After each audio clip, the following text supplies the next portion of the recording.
ಹಿಂದೂ ಕಾರ್ಯಕರ್ತನ ಕೊಲೆ ಪ್ರಕರಣಕ್ಕೆ ಸಂಬಂಧಪಟ್ಟಂತೆ ಸುಹಾಸ್ ಶೆಟ್ಟಿ ಹತ್ಯೆ ಬಳಿಕ ಹಲವು ಕಡೆಯಲ್ಲಿ ಚೋರಿ ಇರಿತಾಗಿರತಕ್ಕಂಥ ಘಟನೆ ನಡೆದಿದೆ. ಮಂಗಳೂರಿನ ಕಣ್ಣೂರು, ಕೊಂಚಾಡಿ, ಉಳ್ಳಾಲದಲ್ಲಿ ದಾಳಿಯಾಗಿದೆ. ಇಲ್ಲಿ ಚೋರಿ ಇರಿತ ಪ್ರಕರಣದಲ್ಲಿ ಮೂವರಿಗೆ ಗಾಯ ಆಗಿದೆ. ತಡರಾತ್ರಿ ಮತ್ತು ಬೆಳ್ಳಂಬೆಳಗ್ಗೆ ನಡೆದಂಥ ಘಟನೆಗಳಿವು. ಮಂಗಳೂರು ಹೊರವಲಯದಲ್ಲಿ ಮತ್ತೊಂದು ದಾಳಿಯಾಗಿದೆ. ಇಲ್ಲಿ ಮಂಗಳೂರು ಹೊರವಲಯದ ಕಣ್ಣೂರಿನಲ್ಲಿ ಚಾಕು ಇರಿತ ಆಗಿದೆ. ಮುಂಜಾನೆ 3 ಗಂಟೆಗೆ 5 ಜನ ದುಷ್ಕರ್ಮಿಗಳು ದಾಳಿ ಮಾಡಿದ್ದಾರೆ.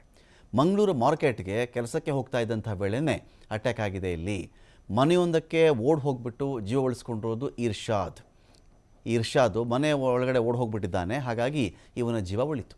ಖಾಸಗಿ ಆಸ್ಪತ್ರೆ ICUನಲ್ಲಿ ಇದೀಗ ಇರ್ಷಾದ್ಗೆ ಟ್ರೀಟ್ಮೆಂಟ್ ಸಿಗ್ತಾ ಇದೆ. ಇಲ್ಲೇನಾಗುತ್ತೆ ನೋಡಿ, ತಲೆಗೆ ತಲೆ ಅನ್ನೋ ಒಂದು ನಿಯಮ ಇರುತ್ತೆ. ಇಲ್ಲಿ ಎಷ್ಟೋ ಬಾರಿ ಈಗ ಆ ಭಾಗಗಳಲ್ಲಿ ಮಂಗಳೂರು, ಕೇರಳ ಇಂಥ ಭಾಗದಲ್ಲಿ ನಾವು ನೋಡಿದಾಗ ಯಾರ್ದೋ ಮೇಲೆ ದ್ವೇಷ ಇದ್ದೇ ಹತ್ಯೆ ಆಗೋದು ಬೇರೆ. ಇನ್ನು ಕೆಲವು ಕಡೆ ಏನಾಗುತ್ತೆ, ಹಿಂದೂ ಕಡೆ ಒಬ್ಬನ ಸಾಯಿಸೋದನ್ನ ಮುಸ್ಲಿಂ ಕಡೆ ಒಂದು ತಲೆ ತೆಗಿತೀವಿ. ಅವನು ಯಾರಾದರೂ ಆಗಿರಲಿ. ಮುಸ್ಲಿಂ ಕಡೆ ಒಬ್ಬನ ಸಾಯಿಸಿದ್ರ ಹಿಂದೂ ಕಡೆ ಒಂದು ತಲೆ ತೆಗಿತೀವಿ. ಅವನು ಯಾರಾದರೂ ಆಗಿ ಸಂಬಂಧನೇ ಇರಲ್ಲ. ಅವನಿಗೆ ದಾರಿ ಹೋಕಾಗಿರ್ತಾನೆ. ಅವನು ದಾರಿ ಹೋಕನನ್ನು ಬಿಡದೆ ಕೊಲ್ಲುವಂಥ ಘಟನೆಗಳು ಬೇಕಾದಷ್ಟಿವೆ. ಅದರ ಸಾಲಿಗೆ ಇದು ಸೇರ್ತಾ ಇದೆ ಅಂತ ನೋಡಬೇಕಷ್ಟೇ.